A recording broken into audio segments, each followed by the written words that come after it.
अस्सलामुअलैकुम। जी ये हाल है तो की गल है करती बड़ा बड़ा परेशान हो के बैठा है। ਕੀ ਹੋ ਗਿਆ ਕਿਹੜੀ ਟੈਨਸ਼ਨ ਤੈਨੂੰ ਪੈ ਗਈ ਸਾਡੇ ਹੁੰਦੇ ਆ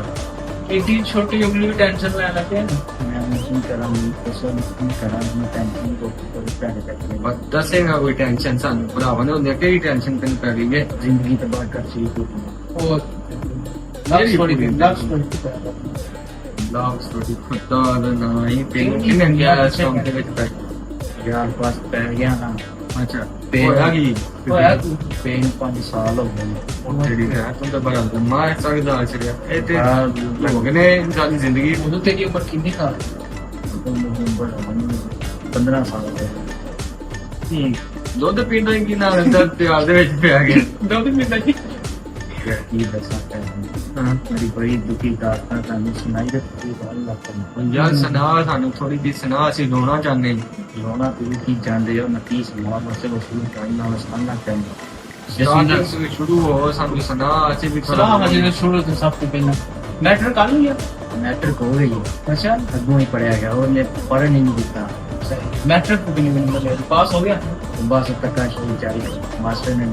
बुलाना दे के मार्क्स दे के पास करा दिया पास हो गए ਅੱਛਾ ਆਪਣੀ ਦਾਸ ਤੋਂ ਸ਼ੁਰੂ ਕਰੋ दास रात शुरू करते हैं जी बड़ी बिस्मिल्लाह अरे तो लास्ट स्टोरी है बिस्मिल्लाह जो फिर पढ़ फिर गए बिस्मिल्लाह। चलो बिस्मिल्लाह पढ़ बिस्मिल्लाहिर्रहमानिर्रहीम हमारी दास्तान है लव स्टोरी जिसको कहते हैं अधूरी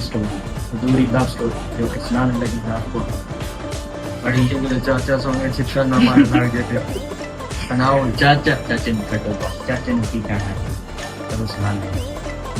मैं पढ़ना था 8वीं ਦੇ ਵਿੱਚ ਮੈਂ ਪੜ੍ਹਨਾ ਨਵਾਂ ਨਾ ਬਾਹਰ ਮੇਰਾ ਆਇਆ ਟੈਬਲੇਟ ਜਿਹੜਾ ਟੈਬਲੇਟ ਮੇਰਾ ਬਾਹਰ ਟੈਬਲੇਟ ਪੇਟ ਗਿਆ ਟੈਬਲੇਟ ਮੈਂ ਚਲਾਣਾ ਹੁੰਦਾ ਤੇਰੀ ਖੁਸ਼ੀ ਚ वो भी ਉਹ इनको खराब करना चाहिए। ਅੱਠਵੀਂ ਦੇ ਤੈਨੂੰ ਪੜਾਉਣਾ ਤੇ ਖਰਾਬ ਕਰਨਾ ਸੀ ਪਤਾ ਨਹੀਂ ਪੁਰਾਣਾ ਸੇ ਹੀ ਟੋਸਣਾ ਹੈ ਮੈਂ ਟੈਬ ਚਲਾਣਾ ਨਵਾਂ ਬੜਾ ਸ਼ੌਕ ਪਿਆ ਹੈ ਤਾਂ ਹੀ ਬਾਲ ਝੜ ਗਏ ਤੇਰੇ ਟੈਬ ਚਲਾ तेरे दे हालत है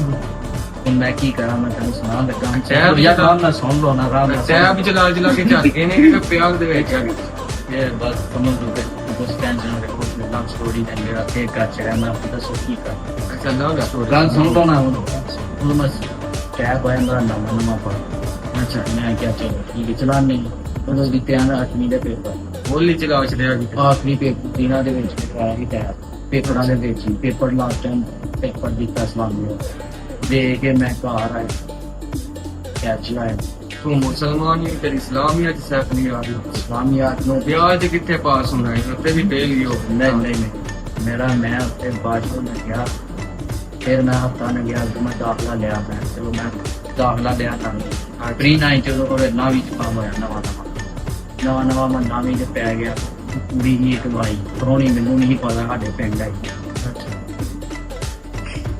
आई साडे पिंड परौनी ही कोई ਉਹ परौनी ने ना मेरा दिल ਜਿਹੜਾ ਜਿੱਤ ਲਈ मैं सुना ही एक बार कुत्ते ने भी नहीं पढ़ लिया। ਪਿਆਰ ਦੇ ਵਿੱਚ ਭਾਈ ਉਹਨਾਂ ਦੇ ਜਿਹਨੂੰ ਨਹੀਂ ਫੜਿਆ ਹੈ ਉਹ ਕੁੜੀ ਨੂੰ ਫੜਨ ਦੇ ਆਈ ਤੇ ਉਹਨਾਂ ਨੂੰ ਬਚਾਇਆ ਇਦਾਂ ਇਹਦੇ ਨਾਲ ਪਿਆਰ ਹੋ ਗਿਆ पांच मिनट ना गया टीके पढ़ ਅੱਛਾ ਟੀਕੇ ਵੀ ਕਿੰਨੇ ਟੀਕੇ ਲਵਾਏ गेम टीके लाए इन डॉक्टर ਮੋਤੇ ਨਹੀਂ ਕਰਾਣਾ ਤਾਕੀ ਕਿਤੇ ਲਾਇਆ ਚੂਪ ਨੇ ਤੇ ਲਾਇਆ ਨਹੀਂ चुप ने लगा नहीं होते ਬਾਹਾਂ ਦੇ ਲਾਉਂਦੇ ਕਿਹੜੇ ਟੀਕੇ ਲਾਏ ਨੇ ਦੋ ਚੂਕ ਨੇ ਤੇ ਉਹਨਾਂ ਮੇਰਾ ਤਿੰਨ ਖੂਨ ਟੀਕੇ ਇੰਨਾ ਬੜਾ ਕੱਢ ਲਿਆ ਸੀ ਮੈਂ ਕਿਹਾ ਉਹ ਬੜਾ ਕੰਮ ਖਰਾਬ ਹੋ ਗਿਆ ਚਲੋ ਤੁਸੀਂ ਆਪਣੀ ਨਾਮ ਸੁਣੋ ਨਵੀਂ ਪਿੰਡ ਚ ਆਈ ਕੋਈ ਕੁੜੀ ਸੀ ਜਿਹੜੀ ਕੋਈ ਪਿੰਡ ਚ ਆਈ ਸੀ ਅੱਛਾ ਠੀਕ ਹੈ ਕੋਈ ਸ਼ਾਮ ਨੂੰ ਸਾਨੂੰ ਸਾਨੂੰ ਨੀਂਦਰ ਆ ਗਈ ਚਲੋ ਸੀ ਨੀਂਦਰ ਢੰਗ ਹੁੰਦੀ ਹੈ ਮੇਰੀ ਗੱਲ ਤੇ ਸੁਣ ਲਓ ਨਾ ਪੂਰੀ ਮੇਰੀ ਗੱਲ ਨਹੀਂ ਦੇ ਸਕਦੇ ਅੰਨੇ ਦੇ ਮਤਲਬ ਦੀ ਗੱਲ ਇਹ ਹੈ ਕਿ ਮੈਂ ਜਿਹੜਾ ਆਈ ਨਹੀਂ ਕਰੂੰਗੀ ਮੈਨੂੰ ਨਹੀਂ ਸੀ ਪਤਾ ਮੈਂ ਮੋਟਰਸਾਈਕਲ ਦੇ ਨਵਾਂ ਮੋਟਰਸਾਈਕਲ ਦੀ ਕੀੜੇ ਨੂੰ ਅੱਲਾ ਜੀ ਨਸੀਬ ਕਰਨ ਦੇ ਬਾਅਦ ਸਾਹਮਣੇ ਮੋਟਰਸਾਈਕਲ ਲੈ ਕੇ 70 ਕਿਤਾਬ ਦਿੱਤੀ ਨਾ ਮੈਂ 70 ਦਾ ਛੂ ਕਰਕੇ ਮੈਨੂੰ ਬੜੀ ਉਂਗਲ ਕੀੜਾ ਸੀ ਬੜਾ ਵੱਡਾ ਕੀੜਾ ਸੀ ਮੇਰੇ ਅੰਦਰ ਛੂ ਕਰਕੇ ਮੈਂ ਛੂ ਕਰਕੇ ਲੰਘਣਾ ਹੁੰਦਾ ਮੈਨੂੰ ਨਹੀਂ ਪਤਾ ਉਹ ਕਿਹਨੂੰ ਦੁਕਾਨ ਤੇ ਚੀਜ਼ ਲੈਣ ਲਈ ਅੱਛਾ ਉਹਨੇ ਮੈਨੂੰ ਵੇਖਿਆ ਪਹਿਲੀ ਵਾਰ ਅੱਛਾ ਤੇ ਮੈਂ ਵੀ ਵੇਖਿਆ ਪਹਿਲੀ ਵਾਰ ਵੇਖਿਆ ਤੇ ਮੈਂ ਵੇਖਦਿਆ ਸਵਾਰੀ ਮੈਂ ਫਿਰ ਕਿੰਨਾ ਮੈਂ ਨਹੀਂ ਵੇਖਿਆ ਮੈਂ ਨਾ ਜਾਵਾਂ ਮੋੜ ਨੂੰ ਜਾ ਕੇ ਵੇਖਿਆ ਮੈਨੂੰ ਇੰਜ ਵੇਂਦੀ ਪਈ ਜਣਾ ਜਿਵੇਂ ਵੀ ਹਾਂਜੀ ਮੈਂ ਵੀ ਐਂਡ ਨਹੀਂ ਕਰ ਕੰਮ ਪਿਆ ਨਹੀਂ ਹੋ ਗਈ ਐਂਡ ਨਹੀਂ ਵੇਂਦੀ ਜਦੋਂ ਵੇਖਦਾ ਉਹ ਨਹੀਂ ਵੇਖ ਤੇ ਲਿਆ ਮੈਂ ਵੇਖ ਕੇ ਫਿਰ ਜਦੋਂ ਮੈਂ ਗਿਆ ਘਰ ਆ ਗਿਆ ਮੈਨੂੰ ਨਹੀਂ ਪਤਾ ਕੌਣ ਮੈਨੂੰ ਨਹੀਂ ਪਤਾ 2-3 ਦਿਨਾਂ ਬਾਅਦ ਫਿਰ ਮੈਨੂੰ ਲੱਭੀ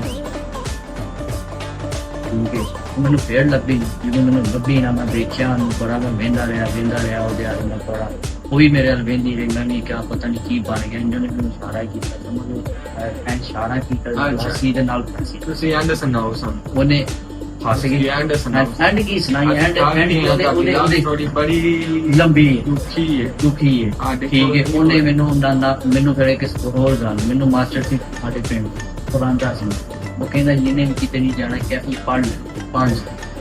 ਉਹਨੇ ਕਿਤੇ ਨਹੀਂ ਜਾਣਾ ਤੇਰਾ ਰਹਿਣਾ ਕੱਟਣੀ ਉਹਦਾ ਜਾਣਾ ਕੱਟਣੀ ਤੇ ਬਾਕੀ ਮੇਰਾ ਵਿਆਹ ਕੱਟਣੀ ਉਹਦਾ ਗਿਆ ਕੱਟ ਹੁਣ ਮੈਂ ਦੱਸੋ ਕੀ ਕਰਾਂ ਤਰਸ ਕੀ ਹੁੰਦਾ ਨੇਦਰ ਆ ਉਹਦੇ ਦੋਸਤ ਤੇਰੀ ਲਵ ਸਟੋਰੀ ਹੈ ਕਿ ਕੀ ਨਾਲ ਇਹ ਲਵ ਸਟੋਰੀ ਤੇ ਕੱਲ ਵਾਕਈ ਟਿਕਣਾ ਦੇ ਲਵ ਸਟੋਰੀ ਉਹਨਾਂ ਮੈਨੂੰ ਮਾਰ ਬੰਦ ਕਰਤੀ ਲਵ ਸਟੋਰੀ ਬੜੀ ਖਤਮ ਮੈਂ ਯਾਰ ਬੜੀ ਦੁਖੀ ਤੁਸੀਂ ਸੁਣਦੇ ਹੀ ਨਹੀਂ ਮੇਰੇ ਮੈਂ ਯਾਰ ਮੈਂ ਚੱਲਾਂ ਮੈਨੂੰ ਨੀਂਦਰ ਆਪੀ ਆਉਂਦੀ ਤੁਸੀਂ ਸੁਣਦੇ ਹੀ ਨਹੀਂ ਜਾਣ ਤੁਸੀਂ ਮੇਰੀ ਸੁਣਦੇ ਹੀ ਨਹੀਂ ਪੂਰੀ ਗੱਲ ਹਾਂ ਯਾਰ ਐਵੇਂ ਨਾ